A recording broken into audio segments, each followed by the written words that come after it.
Hi. I know last time I said I'd do my favorite Disney World attractions, but something happened.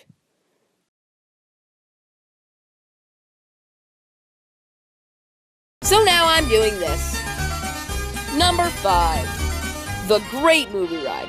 This one I mentioned in Top 5 Florida attractions not in California and in the intro, but I love this ride. I only rode it for the first and unfortunately last time at Thanksgiving, but I instantly fell in love with it.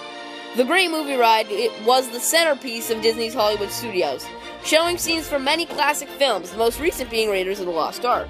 But there were scenes from Alien, Singin' in the Rain, Wizard of Oz, I found out this is Footlight Parade, Casablanca, Fantasia, Mary Poppins, Tarzan, and Public Enemy. And at one point, a cowboy or gangster took over your vehicle. This is the only one on the list that I have actually ridden that doesn't have a California counterpart. But I was sad to hear this was closing and being replaced by the Great Mickey Ride, or at least that's what I'm calling it. But now, some history. The Great Movie Ride was the last piece of Disney MGM Studios that remained from that park's opening day. So this one has very deep roots that were pulled up on August 13th, 2017.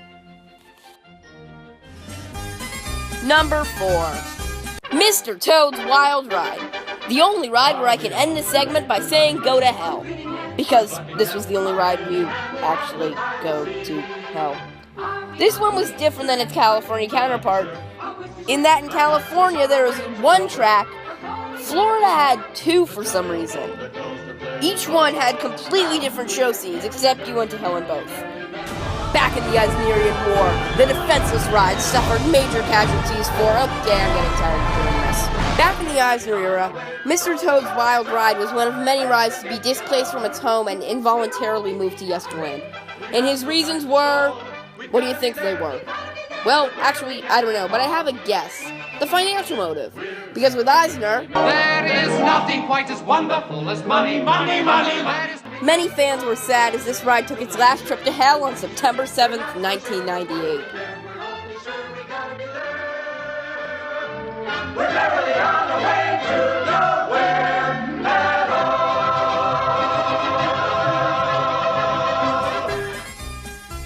Number 3. Yes, Journey into Imagination. The classic ride that became a meh ride that became an even meher ride.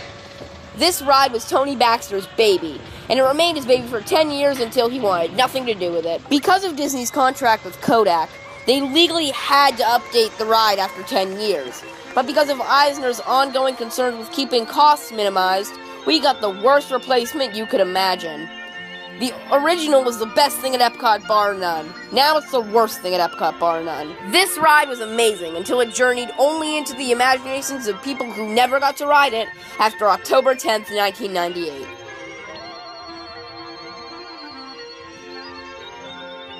Number 2. Horizons. The ride that told you that if you could dream it, you could do it. This one's closure was no one's fault, at least. The ride had a sinkhole under the building. Either way, it was a humongous loss. Now, a bit of history. Horizons was going to open at Epcot on opening day, but it was delayed due to being only halfway into construction. It opened 1 year later exactly, on October 1st, 1983. The ride was first closed in December of 1994, but was reopened in December of 1995. The ride closed for good on January 9th, 1999. The ride was replaced by Mission Space and left people with a space in their hearts. Another thing that left people with a space in their hearts is the number 1 Yesterworld attraction is 20,000 Leagues Under the Sea Submarine Voyage. The Nautilus becomes your vessel, and Captain Nemo your host, as you embark on a perilous voyage 20,000 leagues under the sea. The greatest underwater boat ride ever built. The original subs famously opened in Disneyland in 1959 and were hugely successful, so to not build them in Florida would have been a mistake. So they were built at the top of Fantasyland and were based on the movie of the same name, 20,000 Leagues Under the Sea. The ride featured 12 3/4 submerged boats that had 40 seats for guests. The boats were modeled after the famous sub from the movie, the Nautilus. The ride was Fantasyland's one major e-ticket at the time because Seven Dwarfs Mine Train was decades away, and Walt Disney World did not have the Matterhorn, so it was pretty popular. The ride had to be refurbished regularly, though, and therefore cost a lot. It was also slow to load, giving it a low riders per hour number, which made it a double check mark on the things "Oh God, him again" disliked. In 1994, the subs needed a routine refurb, and all the fans were told it would reopen at Christmas, but it never reopened. The subs were left sitting in the lagoon for 2 years, and the rest of the ride was deteriorating for almost 10. Finally, in 2004, Disney filled in the lagoon and replaced it with Pooh's Playful Spot, which was removed in 2009 to make way for New Fantasyland. And hey! Little Mermaid's show building looks familiar! Anyway, back to the subs. Because they were going down for refurbishment, the subs were removed without a proper send-off and had no explanation for their final one-way journey to Yesterland. But with the ride taking up nearly 5 acres, this is the only instance on the list where I understand the reasoning for its closure.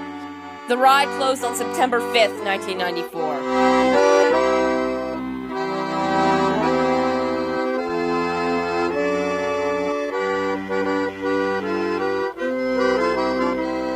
Thank you for watching, and may this be your